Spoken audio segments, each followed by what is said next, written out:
everyone, and welcome back to another video. Today I have my cup of coffee and I am ready to discuss my reading wrap-up for October 2024.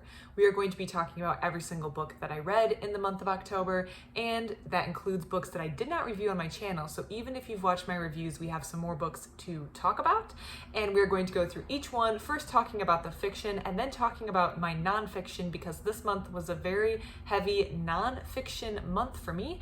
And we are going to discuss what I thought about each one and some thoughts. And as always, I want to hear about how your month went. So please tell me how your October 2024 reading month went. I would love to hear it. So let's dive in. First of all, I want to start off by saying don't compare yourself or your reading habits to me. Everyone is completely different. So in the month of October, I did read 24 books. Now, I know that sounds like a very shockingly large amount. Please keep in mind this includes manga. This includes some shorter, 100 pages or less introduction to topics in nonfiction. And this includes audiobooks I listened to on days that I took off from work to go on road trips. So there was a lot of time for me to consume books and book content, and I was really feeling reading this month, so I did quite a bit of reading. This is not reflective of what everyone can do, and this is not even reflective of my reading habits every single month as well. As we go into the winter months, I have other hobbies that I like to pick up as well. I play on some different sport rec leagues that I really like to do a lot of in the winter, and I like to do other things like play video games. So I'm not sure if I'm going to read 24 books in November or December. We will just see how those months go. As mentioned, this was a primarily nonfiction book or nonfiction book month.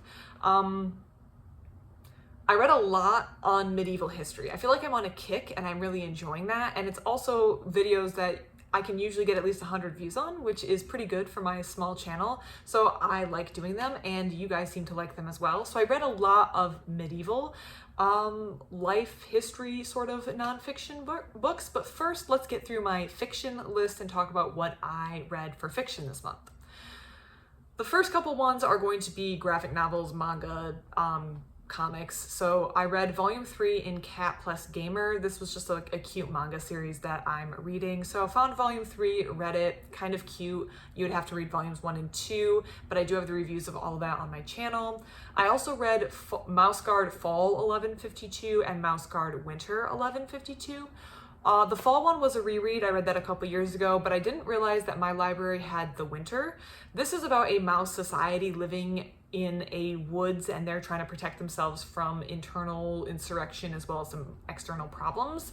It's cute, it's fun, the art is fantastic. Again, I read Fall about a year or two ago, and I didn't realize that my library had Winter, which is the second one in this series, so I reread Fall, and then I read Winter. It was cute. The art is really, though, the primary reason I would say to get those books. The art is fantastic. I also started a new, I don't know if you call it a webtoon series. I believe it started online as a webtoon. It's now being published. This is Covenant by Lysandra Wong. This is like warrior priests, sort of. I thought it was fun and fantastic, and I can't wait to get volume 2 when it comes out. Then I read some books for Halloween, sort of. The first was Ghost Station by S.A. Barnes. This was a book on my TBR. It's about a research and development team on a planet that starts running into problems when it's clear that the previous occupants did not peacefully and easily leave the planet. I thought it was good, but it was the right amount of spooky where I could still sleep at night, and I'm very, very sensitive to things, and it wasn't really gory, which I also appreciated because I can't handle that level of violence usually. It is a little spooky, and there is some violence and blood, because there are some parts like that to the book, but it wasn't so much that I couldn't sleep at night. I also read The Homecoming by Ray Bradbury. This was a short story that was illustrated, and I did like it. I thought it was fun to kind of read for Halloween. It's about a young human or mortal boy in a vampire family. Very short, very brief. The art was fantastic. All of the above I reviewed, but there's one that I didn't review that I listened to at the end of the book. That is Practical Demon Keeping by Christopher Moore. I feel like Christopher Moore, I find him very, very funny. If you like the writing style of Tom Holt, KJ Parker, Terry Pratchett, I feel like the humor style is kind of in line with that, but much less family friendly. Maybe closer to Tom Holt, but or KJ Parker, Tom Holt, same person. But Christopher Moore is much less family friendly. I find him still funny. He kind of walks that line between, okay, acceptable or unacceptable. There were a couple times in the book where I was like, whoa, I don't know if I would say that. But I overall find his books quite funny, and I was listening to this on audiobook and laughing as I was driving, but definitely not a family friendly book. It's about a man who is in charge of a demon that he accidentally summoned that he would like to get rid of, and they are in this small tourist town in California. I like Christopher Moore. I know he's not everyone's taste. I just chose not to review this book. But if you like Christopher Moore and you haven't listened or read Practical Demon Keeping, I would recommend it. You will probably enjoy it. I have read by Christopher Moore Fool and Lamb, so I've read 2 other books by him at this point, and I personally think Practical Demon Keeping is probably my favorite so far. Now the nonfiction ones. So we're gonna first go through all of the medieval books that I've read. The first one is The Transformation of Magic. This was about illicit learned magic in the Middle Ages by Frank Klassen. I think this was actually recommended to me through a comment, but I couldn't re-find the comment. So whoever recommended this book to me, thank you very much. I really appreciated it. I did have a good time reading the book. It was academic, but I think it filled in a lot of gaps in my knowledge.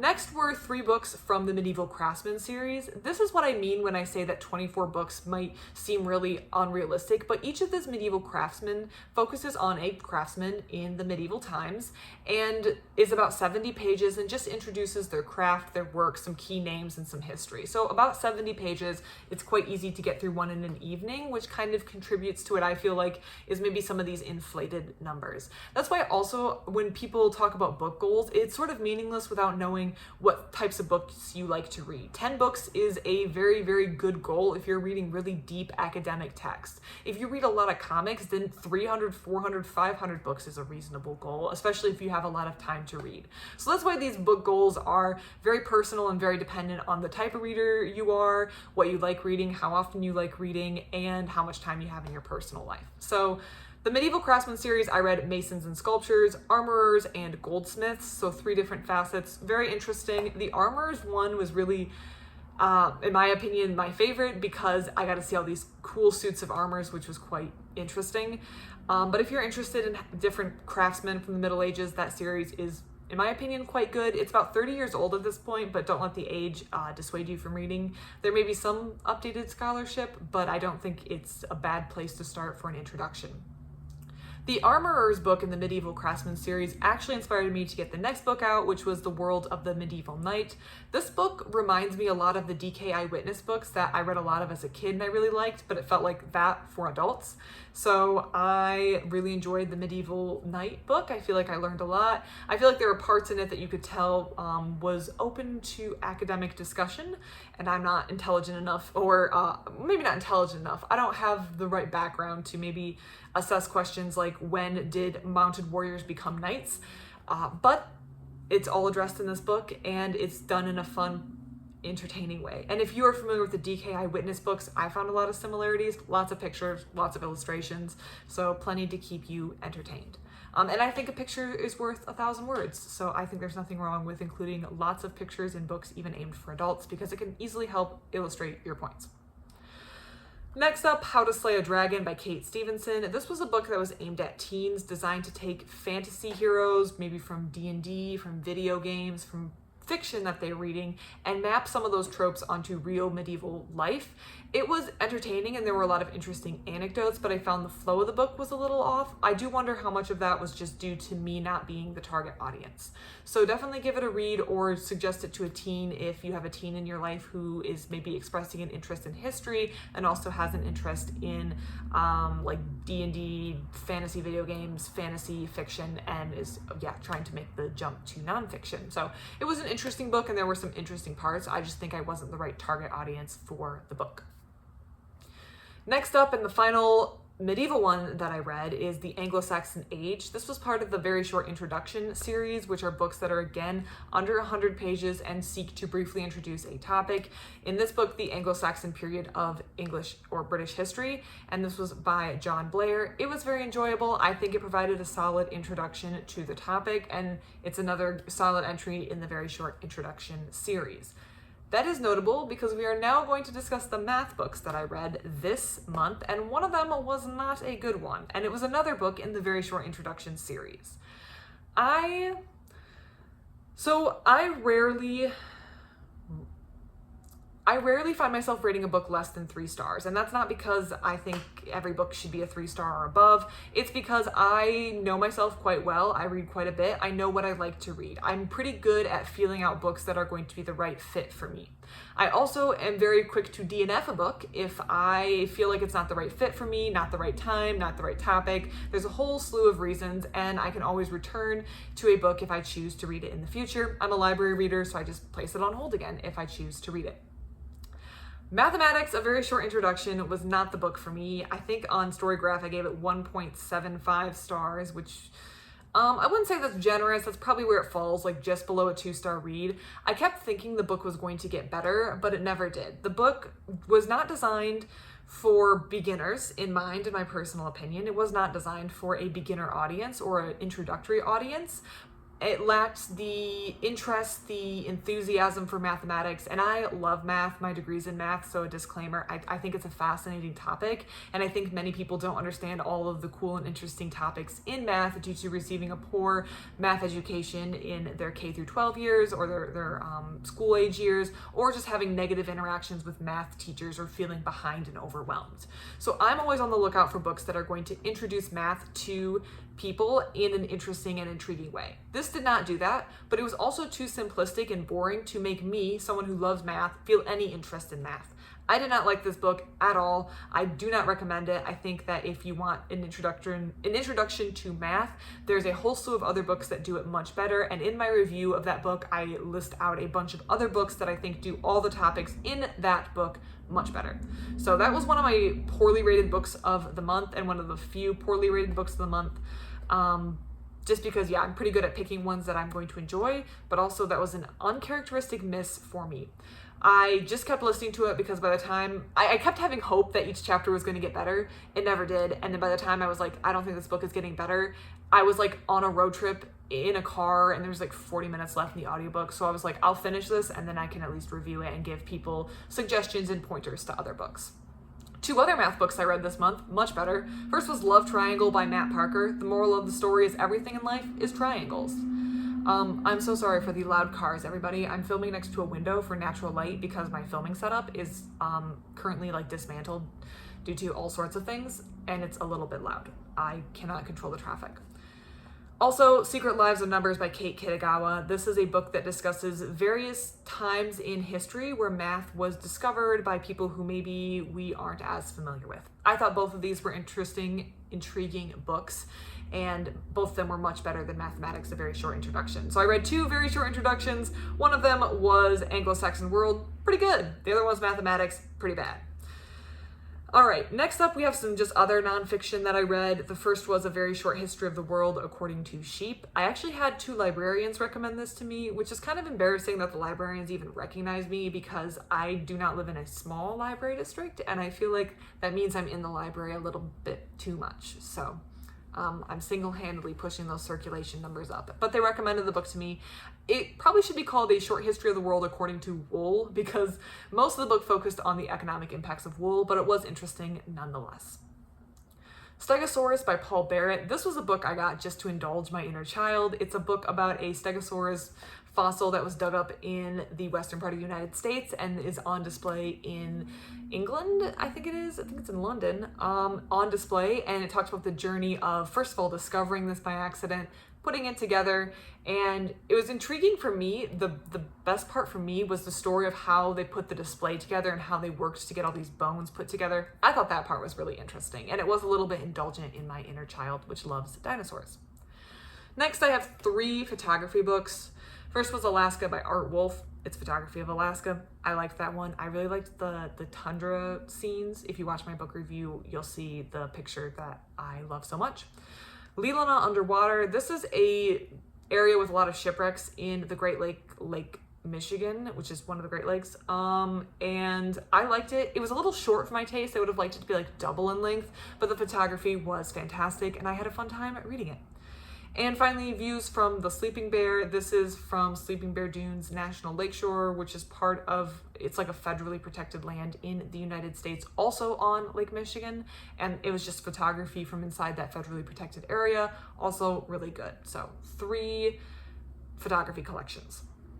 And 2 books. So up to this point, all the nonfiction books I just mentioned have reviews on my channel.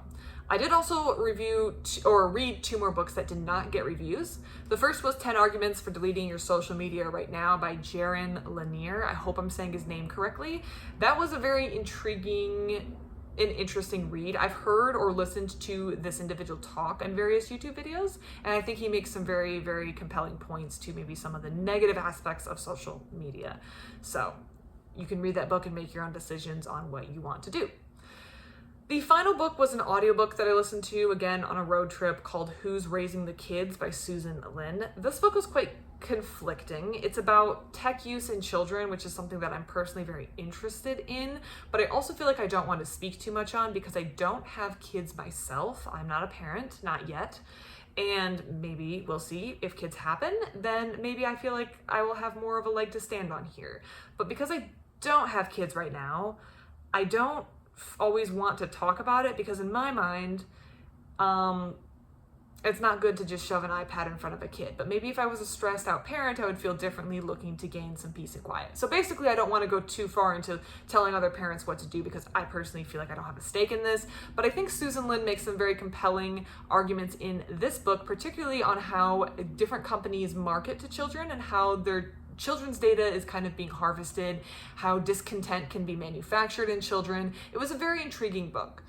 This book was screaming to be done in a book discussion or a book club setting because there were parts of this book that I felt like I found myself arguing or disagreeing with the author on, though, and I would love to have a discussion with a combination of people who just have more experience or people who have kids themselves who can just provide more background or knowledge on it, because yeah, there were parts where I feel like I was not feeling the book. I didn't feel like the arguments were as convincing, but there were other sections that I felt like the argument was quite convincing, so I would love to sit down and have a discussion.